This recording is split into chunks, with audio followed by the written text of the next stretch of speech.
I was born in Blythe, California on August 23, 1921. Leota, the oldest, Leoma and Loyal were born either in Oklahoma or Texas. Mom and Dad moved to California where I was born. He got a job at Blythe helping to build one of the bridges over the Colorado River. Blythe is so hot, some of the family slept on the roof. We little kids were too young and might fall off. Loyal did fall off and broke his arm.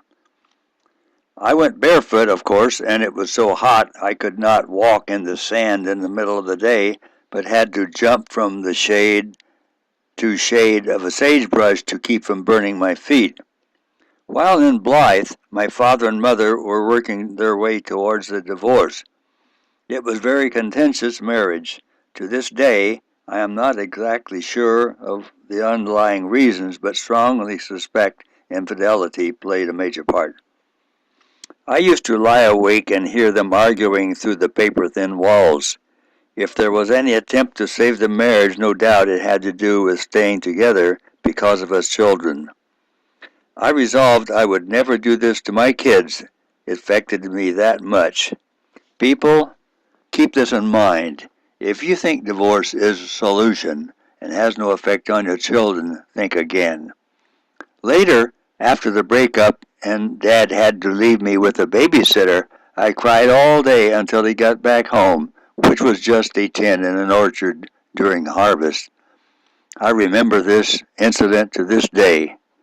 Kay told me, too, that Diane cried all day at the day nursery while I was away in the Army. During World War II, she worked at the Railway Express Agency to supplement her 80 government bucks a month while I was gone. It cost money to make war. They worry about PTSD in soldiers, about PTSD on a child whose parents break up. What is the difference? I told Kay when I married her I would never leave her. Whether I could live up to the standards that she would want to stay with me was something else, of course. But she overlooked my shortcomings, which no doubt were many, and we have been together now for 72 years. This picture of Rusty will freak out the enemies of the Second Amendment. All the foregoing was going on in the 20s. I don't remember the sequence of houses we lived in, but we did live in Madera, where Flora was born, across the street from a grade school, and if I remember right, I went to kindergarten there. That cannot be right because when Flora was born, I was not old enough to go to school. On the other hand, we may have lived there twice, which is more likely. Madera was the only place where I could have gone to the store for Mother, as all the other places we lived were in the country. She said when I got to the street, I would wait there until there was not a car in sight and then run across. On the other hand, she said Loyal, my brother, and a friend would wait until a car was approaching them, then dart out in front of it to hear the tires screech. We lived in the country and in one of these houses at one time, and when we came home, it had burned to the ground. Rusty was born in Visalia, so we lived there. I used to have a picture of Grandma Ferguson picking cotton outside Visalia. So many of my pictures I can't find. She was quite old and before welfare, so if you didn't work, you didn't eat. I think we had moved back to Blythe when my parents broke up for good. What I did there in Blythe could only have happened when I was old enough to run wild. Sneaking into the movie theater, terrorizing little black kids, pick on the little ones, of course, who could not fight back. Besides, I always had my older brother along.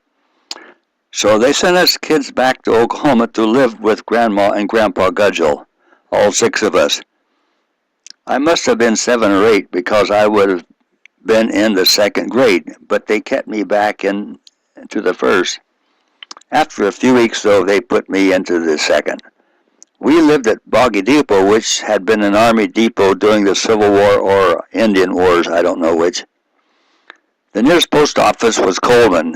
Boggy Depot was just a road intersection at that time. There was a cemetery there which was moved when they created a lake, and it was flooded. My great-grandfather, Thomas Jefferson Gudgel, was buried there. The graves were moved to another location, and his has been lost. His father, Henry T. Gudgel, was also lost in the Civil War because he died when there was a huge number of casualties from typhoid fever. And in the chaos, or the way they handled huge numbers of casualties, where he is buried is unknown. The military tries to keep a record of where soldiers are buried, but they did not always succeed. General Grant had picked the flat spot next to the Ohio and Mississippi rivers and called Camp Holt. Soldiers must have drunk from the river water. He lasted about 6 weeks before he died. The picture of the truck was taken by running ahead of it with the camera. It didn't stop. Didn't need to stop to pick up the cameraman either, I'm sure. I remember I would string along when my uncles went hunting for a possum at night. Possums sleep while hanging by their tails from a tree branch. We hunted not for fun, but for food. We raised cattle and hogs for food, too. We couldn't live on possum only. That's a joke. A number of the daughters had married and moved to California. The picture of us in front of the truck was taken in Texas on the way. I don't know which relatives lived there. I don't remember much about the trip, but some things that were told to me or I read in some of Opal's writing. At the inspection station, I remember this. At the California line, the inspector made us take everything out of the truck and put it on the ground. They were just doing this to then be nasty to the Okies. Later I talked to Opal about it, but he had forgotten all about it. For me to have remembered it meant that it must have been pretty prominent at the time. In Arizona, we had transmission troubles and a nut got dropped into the transmission. Rusty's hands were so small he could get in and pick it out. Whether they had the tools to take the transmission apart was doubtful. You can see by the picture that they had tires in case of flats. In those days, a flat tire was very common, but we did not have a flat tire on the entire trip. Anyone who has driven Highway 99 into Los Angeles knows of a long downhill section going down into the San Joaquin Valley to Bakersfield. When we got to it, they were so happy that they just put the transmission in neutral and let it coast. Wrong. The transmission could not take it and burned out. So they had to call one of the son-in-laws to come and get us. So that's how we wound up in Chowchilla, which is the name of an Indian tribe in the area. Kay's grandfather, Jim Henry, seems to have come from the same area